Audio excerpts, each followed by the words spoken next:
Glenn Hall is here. Glenn Hall is the U.S. editor for the Wall Street Journal. What are we hearing about what details we're going to get? Precious little, right? I have seen in other cases where information started to trickle out by now. It may be that they're still working out some of the details, but I think it's all going to come down to one basic issue that needs to be figured out: mass deportation or not. And if so, how? That's right. Well, he previously said, and he was very emphatic about it, this was in November, there will be mass deportation squads. It won't be pretty, it won't be easy, but we're going to kick them out. It played beautifully in the primary. It's not working well politically now, but you abandon that. And the wall, which Carl Cameron just reported, he's vacillating on the wall now. They had said that's a cornerstone of the immigration policy. I don't know what they're going to do, but if they back away from that, it leaves part of this base, this nationalist base, in a world of hurt.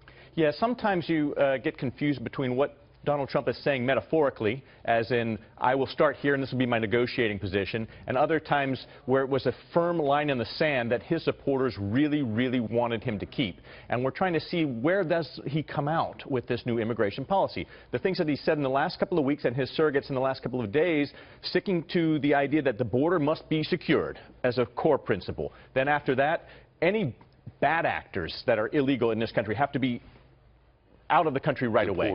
Deported. And then what do you do with the rest? This has been the big question. And, you know, it could be, Shep, that it comes down to a timeline scenario where he says you don't have to, and it's not practical to deport them all at once. We can do this in a more humane way, but if they want citizenship, they're going to have to leave and come back. So you can imagine that some kind of nuance like that to allow both sides of this equation, those voters he's reaching out to and those he wants to keep, to see themselves under the same tent. A little something for everyone. It might be something like that. Sometimes foreign leaders give us some things for domestic consumption and some things for international consumption. Here, it's almost like we're talking about two different worlds. There's this largely white nationalist group that's with him on those immigration matters, and then there's the rest of the country that reads the Constitution and goes, we can't really do that, and realizes we let all these people in here to do work that Americans wouldn't do and that Americans still won't do.